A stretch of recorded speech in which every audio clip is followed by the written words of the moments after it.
Now how do you like them apples?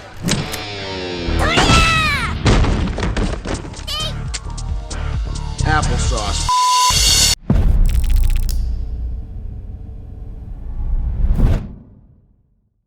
Howdy everyone, 'tis I, Niche, and you wanna know something? I'm not a fan of December. I mean, hear me out for a sec. The sun's like never out anymore, I'm always colder than a fridge in Antarctica, and the holidays always leaves me with this heavy existential ennui that's best reserved for a Kafka or a Camus novel.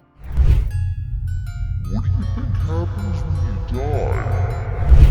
Anyway, in a bid not to lose my lid and go completely crazy this time of the year, I figured I'd take a step back and review some games that are just a bit cozier than what I usually cover. And thankfully, I've got just the franchise that's ripe for the pickin'. You see, for the longest time, I've called myself something of a Kirby fan. I wouldn't say I'm a die-hard Kirby guy or anything, but I've played a handful of his games over the years and I've tended to really enjoy them. However, I also haven't played the overwhelming majority of his games. So today, I'm gonna start remedying that by going back to his roots on the original Game Boy and playing every game on it. And I do mean every one of them, regardless of how long or fleshed out they are. A statement that, by the way, just filled my head with disturbing images of Kirby wearing human skin.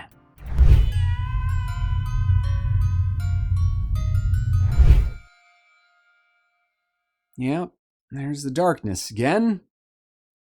Kirby made his debut in 1992's Kirby's Dream Land for the Game Boy. He was created by Masahiro Sakurai back in his HAL Laboratory days and was originally known as Popopo before getting renamed as a reference to John Kirby. His namesake was a lawyer who represented Nintendo about a decade earlier following a lawsuit from Universal over perceived copyright infringement in the character Donkey Kong, and interestingly enough was selected as Kirby's name without any relation to the vacuum cleaner of the same name. Since his introduction to the world of gaming, the old Kirb is the Word has become one of the most iconic video game characters of all time. And with his minimalist design and the malleability of his moveset being his defining characteristics, it's not entirely hard to see why. As of December 2023, Wikipedia puts Kirby at having 13 traditional adventures, 4 non-traditional ones, 5 remakes, 17 spin-offs, a 100-episode-long anime, and a manga that ran from 1994 to 2006 before getting picked up again in 2017 and continuing to this day. In short, Kirby is one of Nintendo's most active franchises. In just over 3 decades, the character has averaged over a game a year and is considered one of the top-selling video game franchises out there, sandwiched comfortably between the Uncharted series and Spider-Man games.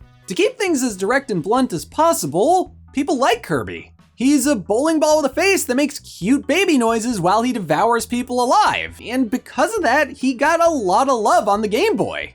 Out of nearly 40 Kirby games, 5 of them were released on Nintendo's original Gray Brick, and of those games, which make up something like 13% of the series, mind you, only 1 of them was simultaneously released for another platform. Additionally, only 2 of those 5 games are what you would call traditional Kirby games, with those 2 titles in question being Dreamland 1 and 2. The other 3 are a sampler set of spin-offs that run the gamut from being a breakout clone to a puzzle game and a straight-up pinball one. A couple of years ago, I did a one-off review of Kirby's Adventure on the NES as a tribute to my then recently deceased best friend Mike. Kirby was his favorite character, and especially with the holidays about as well as my health at the time, playing through the game meant a lot to me. While I've never been as big on Kirby as Mike was, I've always enjoyed the odd Kirby game, and after playing through that one in Kirby and the Forgotten Land that following spring, I ended up really wanting to run through the series to see what I had missed out on. Which brings us here. In order to work my way through the series, I knew I would probably have to start with the first 2 Dreamland games since I've never played them before. However, because something close to half of Kirby's games are also spin-offs, I also thought it would be fun to give those other games a bit of the limelight too. And you know what? I really didn't regret it. In fact, I was actually surprised by how much sense it made for Kirby to get all of these spin-offs in the first place. Since the character is such an empty canvas by design, it's way too easy to retrofit his characteristics to work within the context of a different genre. It's low-key his gimmick to assimilate the traits of others, so it's the perfect excuse to spruce an otherwise potentially generic goose up.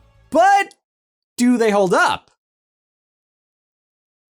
Before we continue though, a quick question of the day. What's a character or franchise where you might actually prefer the spin-offs to the main series? Be sure to leave your answer to the question of the day over in the comments. I'd love to hear your answer.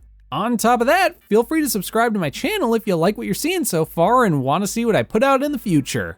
Also, I just self-published a book, so if you like fiction coming-of-age stories in the vein of American Graffiti, Dazed and Confused, Scott Pilgrim, etc., check out the link over in the description or the pinned comment. You could also check out my TV and movie podcast, Media Obscura, while you're at it too. And with that out of the way, on with the video.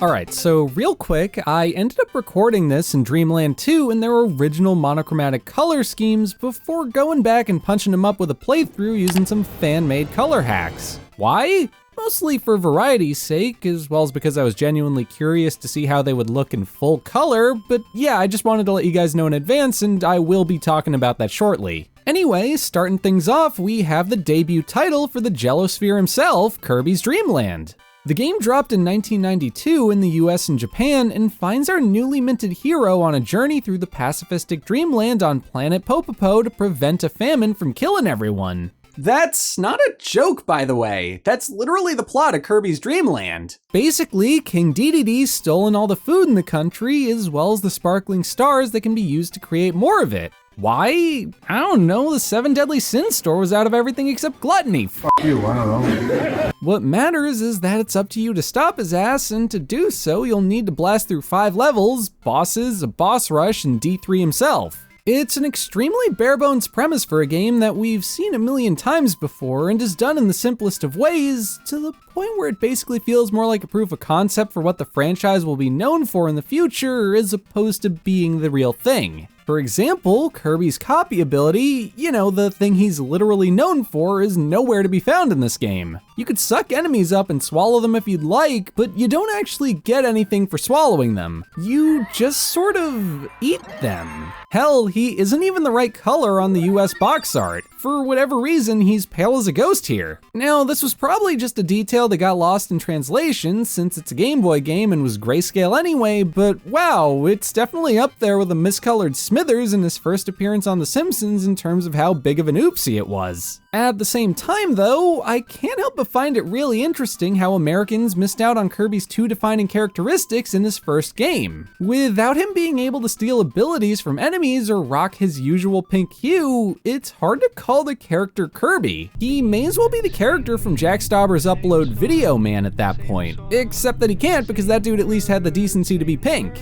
Like, the character feels borderline naked-er than usual here because of it. It almost feels like playing a Mario game where you can't jump or a Sonic game where you can't run. In other words, it's cursed. It's a little cursed. Oh my God! Oh my God, nobody look!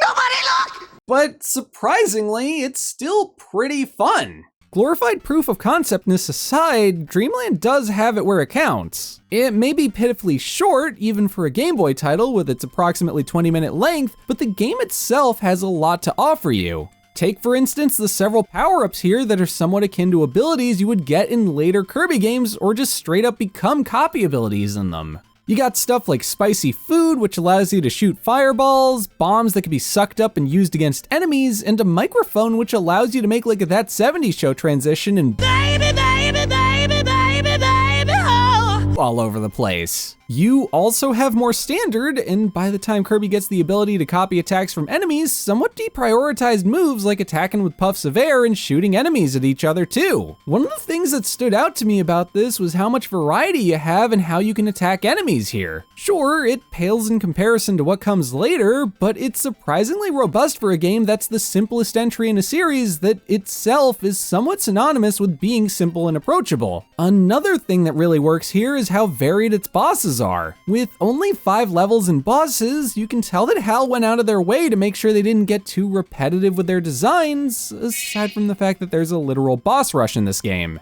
I mean, okay, sure, most of them do go on to appear in other Kirby games basically unchanged in how they were in this one, but as far as things go when you look at this game in a Kirby branded vacuum, it's a fairly decent spread. Your first boss encounter is with the iconic Wispy Woods, or as I like to call him, the one tree guy from Super Smash Bros. It's a relatively simple affair where you'll need to use his apples against him and dodge attacks. Now how do you like them apples?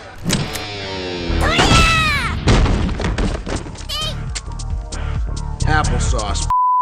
Next, you'll go up against Lololo and Lalala, who charge at you with blocks of ice that you'll need to steal and fire off at them. While superficially similar to the Wispy Woods battle, this one's more about using your environment than that first one was and feels unique because of it. The third boss is Kabula, a flying airship with a cannon that you'll need to take on in a side-scrolling shooter battle. This fight's just plain awesome. Pun fully intended, by the way. Like, look at the script if you don't believe me, due to how it changes the basic gameplay into something exclusive to the level. What impresses me here is how natural the shift in style is too. It never feels weird to suddenly engage in an aerial battle with an enemy due to how the abilities you have that make it possible have composites used in the regular gameplay. Basically, because you can already fly and fire puffs of air at enemies whenever you want, this doesn't feel like much of a stretch of the imagination. The fourth boss you encounter is Kracko, or as I like to call him, the Trollenberg Terror from the 1958 movie of the same name. For the MST3K fans in the audience, you might also know him as the Crawlin' Eye. His encounter is pretty straightforward, but feels fresh due to how it involves all the basic tenets in the other fights up to now and merges them into a single unique battle.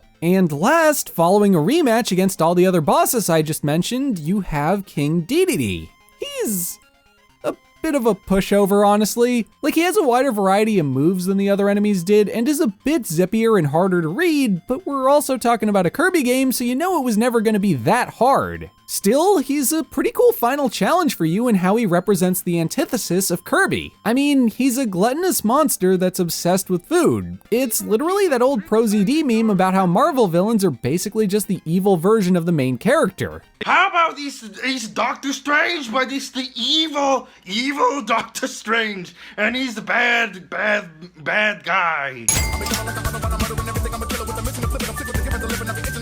The guy deadass has the same inhale ability that you have and several other moves that would basically get given to Kirby in Super Smash Bros, such as his ground pound that's similar to Kirby's stone form and a hammer which is similar to, well, Kirby's hammer. Once you beat the game in the 20 or so minutes it'll take to do so, you find out how to unlock the game's hard mode and yeah, that's it. You can either take it or leave it at that point, and for what it's worth, the hard mode is in fact harder. If the main quest was too easy for you, congrats, this'll probably scratch that itch for you. Besides that though, there isn't really much else to talk about with this first Kirby game. It's a fairly straight and to the point affair, which is both its best and worst feature. I do have to admit though that the game does undeniably feel like a Kirby game, even without the copy ability being here. The levels are well designed, they're sweet and to the point, and they feel appropriately lively and animated, even with the lack of color taken into consideration. Heck, in a lot of ways, I might even like that there isn't any color here. I may have run through the game in color out of curiosity, but make no mistake about it, I think the game genuinely doesn't need it to convey its point. The black and white presentation, while definitely a byproduct of the technology the game was running on and not a strictly speaking creative choice, gives Kirby's Dream Land this sorta old school cartoon feel. That, plus the large-eyed character designs and clear, focused environments kinda makes you feel like you're running through an old Merry Melodies or Looney Tunes short. It just comes across as authentic to play through the game this way, especially since Kirby's design is also rounded in a way that reminds me of characters from that era. Musically, Kirby's Dream Land is no slouch either. I mean, none of the soundtracks from the games I'm covering today really are, which means I'll probably stop mentioning the music before long in general, but it's worth bringing up how fully developed the music for the series as a whole is in this first game. You'd think after 30 or so years there would have been some more development or maturation of the style of music in a Kirby game, but honestly, it really hasn't changed that much outside of the aesthetics of how they're presented to you. At any rate, Kirby's Dream Land surprised me. The only thing thing I really knew about this game before I played it was that it didn't have Kirby's copy ability in it, he was the wrong color on the US box art, and it's extremely short. But that said, I didn't mind any of those things and see no harm in recommending it to folks. It's a pretty good primer for the series and what came next, even if Kirby himself looks and acts more like an imposter than the real thing. But I am telling you right now, that motherfucker back there is not real.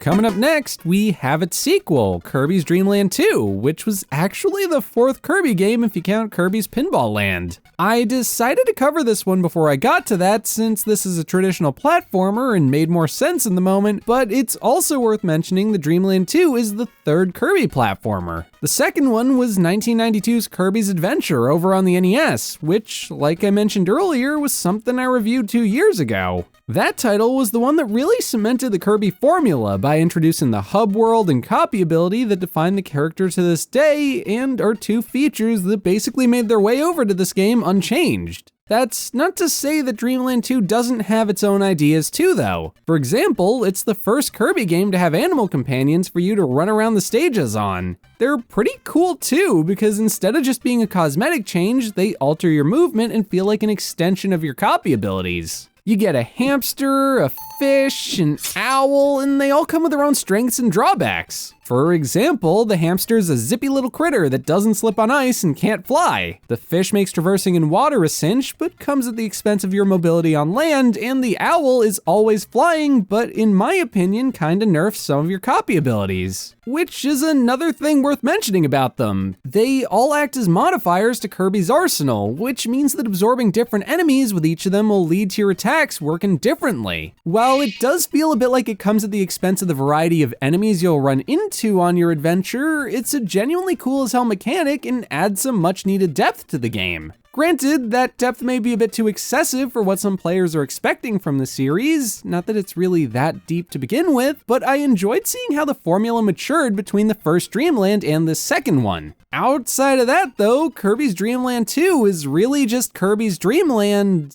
2. Oh, I get it. It does everything you'd expect it to, and does it with the level of polish and panache that you'd expect them to pull it off with. Dream Land 2 is also a normal length for a Kirby game, which is nice since you can literally beat the first one in the time it takes to watch an episode of a sitcom. Oh, and I could be wrong here, but I also felt like the game itself was more optimized than that first one was. The controls just felt better this time around. They were more responsive, and Kirby didn't quite feel as floaty as he could at points in Dream Land the first, unless that was like actually the point and I was making him float. However, even with these improvements, I couldn't help but notice how much this game borrowed from the first two Kirby platformers. Dream Land 2 is full of callbacks to those games, going as far as to recycle several bosses from them, including the normal end fight with Dedede from Dream Land 1. But at the same time, I don't know, it's also not that hard to give it a pass, especially since that first game was a glorified sampler for what the series as a whole would offer by this entry, and since the Dedede fight isn't even the true ending.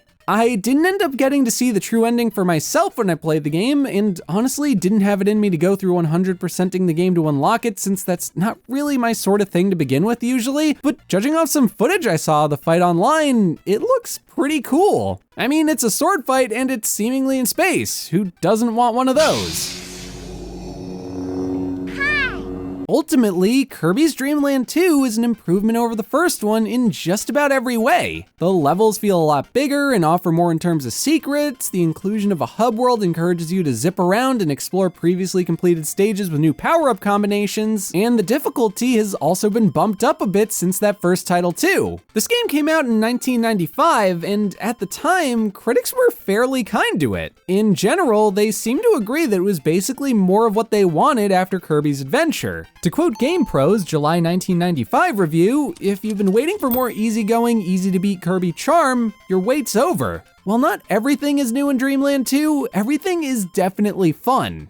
Yeah, I honestly couldn't have said it better myself. Honestly, I kind of feel bad that my review of Dream Land 2 is proving to be as short and superficial as it is because it makes it sound like I didn't enjoy the game or think it's worth discussing, But that really isn't the case. It isn't so much that I didn't like the game so much as I've already discussed it at length by talking about the first one in the previous chapter. Because like that GameSpot review said, Dreamland 2 is basically just more Kirby. Outside of borrowing a bit too much from its predecessor, the only complaint I could even begin to muster against it hardly constitutes something worth yammering about. Like, if I had to be nitpicky, I might suggest that the animal companions can feel a bit like overkill at points. Whenever they crop up, I feel somewhat obligated to pick them up and use them because I'm worried that they'd otherwise go to waste. It's the same dumb logic that makes you hoard a powerful weapon in a first-person shooter or a rare item in an RPG. You're worried about getting caught without it at a later point and getting stuck with egg written on your face. Because of this, I felt like I was forced to use abilities or characters that I didn't necessarily care for. However, I'm also not going to pretend that this was little more than a me problem. If anything, you could even argue that it's a good thing because it makes an already adequately paced game even more replayable since you'll now be able to go back with different modifiers for your movement and abilities. Because really, who doesn't love these little animal buddies anyway? Look at this smart little dude, he probably writes mysteries or something.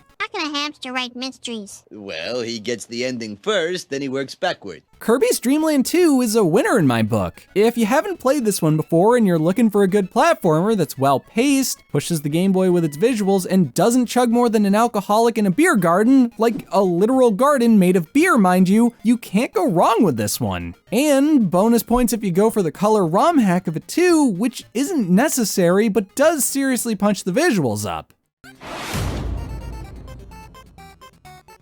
Taking a step back though, we have 1993's Kirby's Pinball Land, which was his third game and the first of many spin-offs for him. If I'm being honest, this one was probably the weakest one of the bunch for me. Don't get me wrong, I think it's a fun enough time on its own, but I couldn't help but feel like it comes just short of justifying its existence. However, for what it's worth, that's not to say that this was a bad game or anything. In fact, it's actually a pretty great pinball game, and even received the title of being the 5th best Game Boy game of 1993 in the January 94 issue of Nintendo Power. Anyway, as the title implies, this is really just a pinball game with a pink coat of paint slathered over it. There are 3 stages in this, which are all modeled after levels from the series up to now, and it's up to you to bumper your way through them, get through any of the obstacles that are in your way, and fight a couple of bosses. It's appropriately Kirby themed and will definitely feel familiar to fans of the series, but at its core, it's a mostly normal pinball game. The biggest deviation from the classic arcade fixture, which random trivia for you was actually outlawed in New York City for like 30 years after Maya LaGuardia compared it to gambling, is that you get the chance to recover a ball whenever you're about to lose via a minigame. This comes in the form of the same goal minigame that was introduced in Kirby's Adventure and would become a fixture for the series in many of its subsequent releases.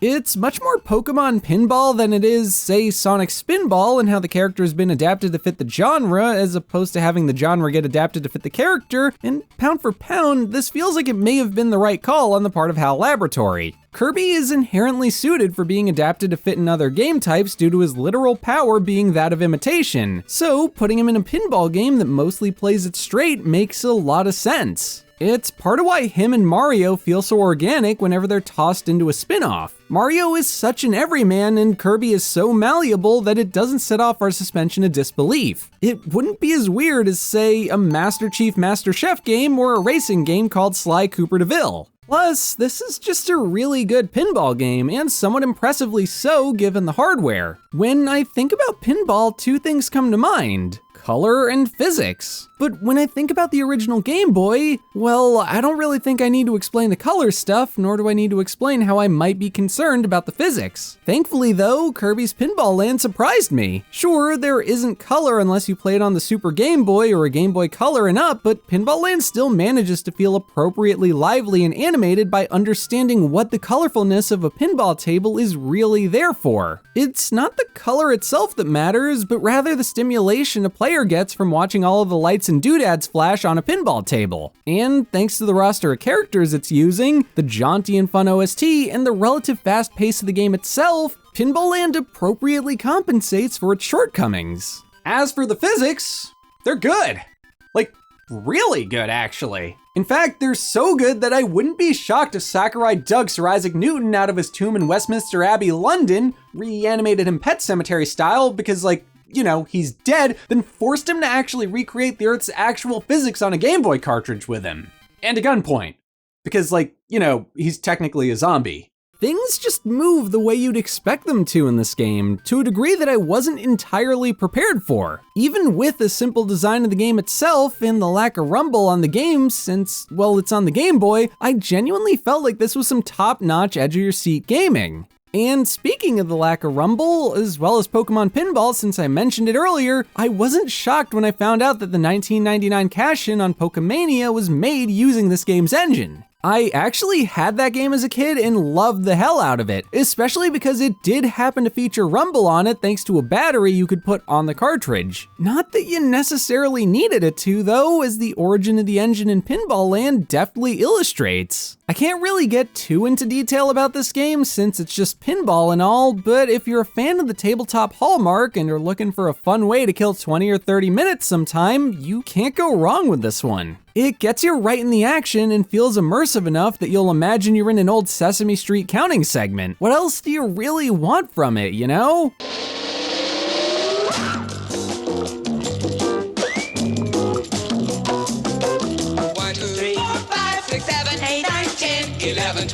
Pinball Land straddles the line of being Kirby themed and a no-frills pinball game just well enough to satisfy people who may only be fans of one of those two things, if not both. I've never been the best at pinball, but it's a game that I've always enjoyed the ever-living heck out of. Whenever I find myself needing some quasi-mindless stimulation, such as when I'm waiting for a video to export, chatting with friends vacantly on Discord past dark, or I just need something to preoccupy myself with while I make a cup of tea or what have you, I tend to go for simpler games like Pinball or Puzzlers, so I could totally see myself revisiting this. At the very least, I'll start headcanoning that Jesse and Celine were playing a Kirby-themed table in Before Sunrise. That's one of my favorite movies of all time, and while I'm not one for trying to improve something that I think is already damn near perfect, I feel like Richard Linklater would agree with me in saying that it's way better if Kirby's there. Next up, we have 1995's Kirby's Block Ball, which was a breakout clone developed by Tosei in R&D 1. Apparently, HAL Laboratory was contacted to work on this game in some capacity back in the day, but was pretty unhappy as, according to a non-archived but cited source on the game's Wikipedia page from an old Iwata asks, the game didn't feel sufficiently Kirby enough for them. Because of this, the game was also apparently delayed for an extra half a year so that they could give it a major overhaul to make it more like a normal Kirby game. My only guess is that this all only happened because Pinball Land got a bit of flack for being, as I just finished explaining a few minutes ago, less of Kirby's take on pinball so much as it was pinball's take on Kirby. Anyway, R&D 1's work on this game ended up resulting in a title that may actually be one of the best ones I'll be reviewing today. It has its issues, which I'll talk about soon, but it's ultimately the clearest distillation of Kirby's formula to fit an entirely new genre. Plus, it's also just a really good breakout clone in the sense that it has its own identity. Blockball takes the very simple and well-worn mechanics of the classic Atari game and iterates on it by using Kirby as a special spice to liven things up. Because of this, it may be the best version of Breakout around, or at least the best one on the Game Boy, and beats out the other Nintendo-published Breakout clone for the console, Alleyway, in everything but box art. For those of you who haven't played Breakout before, here's the most detailed explanation in the game imaginable. You hit a ball that bounces along a wall and into blocks. That's really about it. And if you want to go into Ken Burns' Breakout documentary levels of detail, it's also about Don Knotts being a murderer that wants to break out of prison. Like, no, actually. You can't keep me in here, Atari. So naturally, the fundamentals are no different in Kirby's Block Ball than they are in Breakout, aside from the fact that this isn't a prison break and it's just about DDD being a dick again. In order to stop him, you'll need to work your way through 55 unique levels and clear each of the blocks on screen in order to progress. You'll go up against bosses, play the odd minigame, and even traverse a world map while you're at it too. basically, it's a Kirby game that's been sufficiently grounded to fit the mold of an Atari-era paddle game. It even features Kirby's copy abilities too. There aren't many to choose from here, but you do get several of them throughout your adventure to help spice the gameplay up, and they're a really fun way to work through these levels. Even better, the 4 abilities granted to you are all specially balanced for the task at hand too. Your stone ability allows you to drop straight through the stage. Your needle ability allows you to stick to your paddle in order to reorient yourself for a better shot. The flame ability allows you to fly straight ahead, and your spark ability allows you to destroy otherwise impervious blocks. It's surprisingly robust and doesn't really leave you wishing for any other transformations, aside from the tornado one, which I'll get into shortly. As is though, this was a lot of fun. I kind of felt like Ben 10 of all people whenever a copyable enemy was on screen. It made me wonder whether or not taking some damage to discard a power would be worth trading up to a different skill. Even better than the appearance of copy abilities though is the fact that you also have straight up multiple paddles or balls to work with on some stages. This was something that I really wish made it into more stages, as whenever they did crop up, the game tended to get more hectic and keep you on edge. It basically turned the game more into a single player version of Atari's Warlords than Breakout at that point, and I was totally here for it.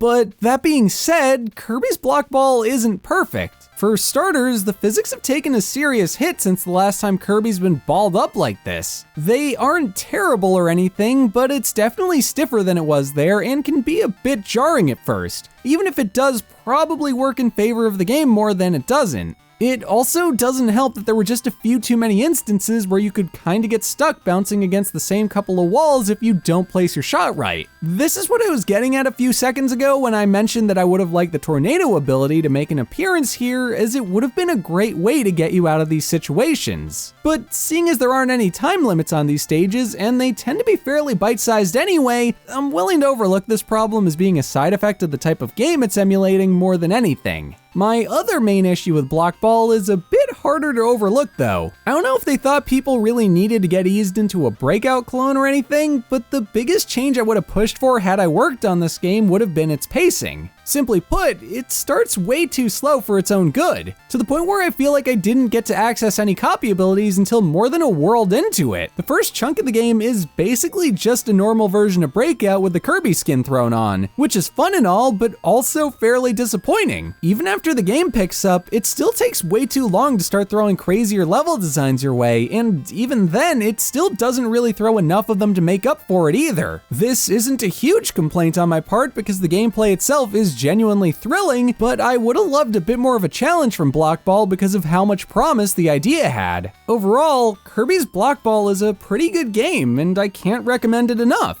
It's a charming, easy to pick up romp, and if I may be so bold, I'd go as far as to say that I think HAL Laboratory should totally bring it back someday. I feel like a modern Block Ball game with stuff like gyro control or analog support would be an awesome time, especially if they go the extra mile to work into multiplayer and a stage builder or something. Truth be told, I don't know why they didn't end up making a sequel to this back in the day. Like, Kirby Tilt and Tumble came out a few years later and had gyro controls in it, so there's really no reason why we shouldn't have gotten a sequel.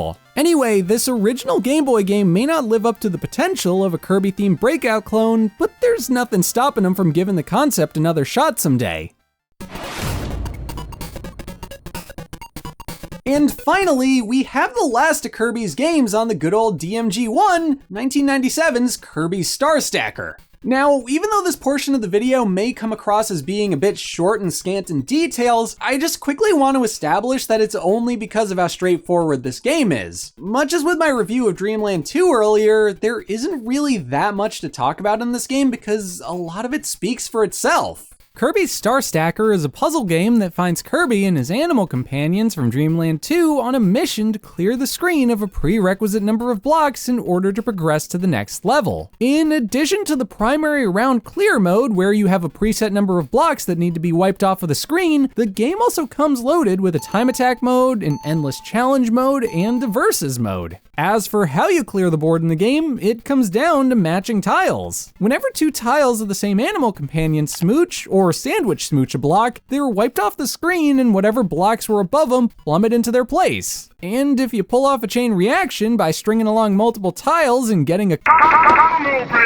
Kirby even tosses some blank stars onto the board in a bid to keep the good times rolling. It's fairly tried and true block puzzle stuff. If you've played Panel de Pon, Dr. Mario, or a Puyo game before, it's the same basic thing with a few twists. However, don't let Star Stacker fool you, because it's also a wee bit deeper than you'd think it is at first glance. Sure, the first few difficulties in the round clear mode were painfully simple and as breezy as the first half of Block Ball was, but they're the perfect grounds for you to get a feel for the mechanics and how you can string combos together for those later difficulties. And believe me, unlike with Block Ball, these harder modes will actually come to try your patience. Oh, this is easier.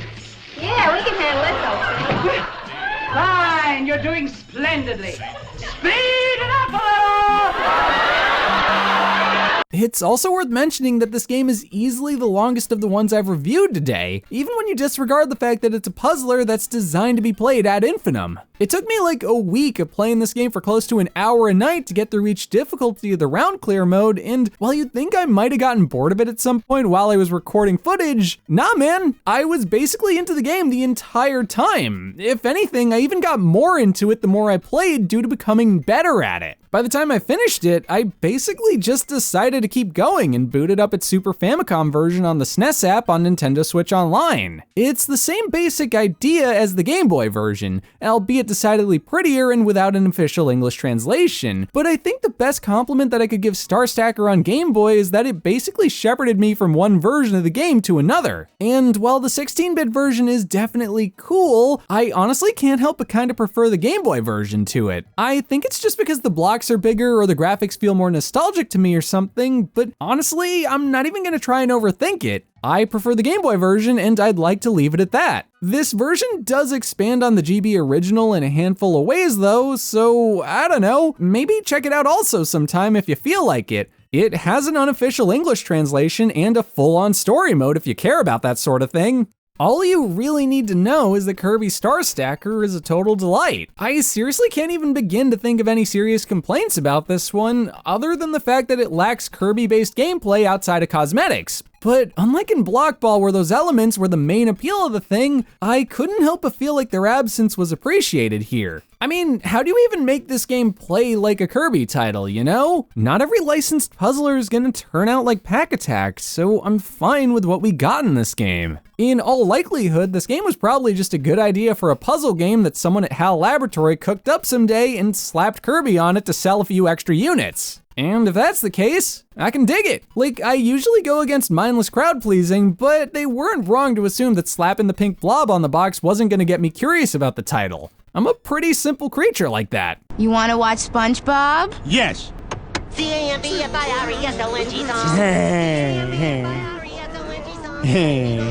SpongeBob. I know this chapter feels really empty and to the point, but honestly, that's just because Kirby Star Stacker is a very straightforward game. Even if you aren't huge on puzzlers, I'd recommend checking it out sometime. The lower difficulties are a good way to ease you into the water, and assuming the gameplay clicks for you, you'll find yourself trying to wade through the harder ones in no time. Also, if anyone at HAL Laboratory is listening, what are you doing not making a sequel to this game? I can't help but feel like this is a real winner that would benefit from being introduced to a new generation of gamers. Just like with Kirby's Block Ball, you could easily work in some online multiplayer or a straight up battle royale and make a bundle off of it. I mean, look at Tetris 99. That might be my favorite version of one of my favorite games out there, and there's no reason why Star Stacker can't get the same glow up.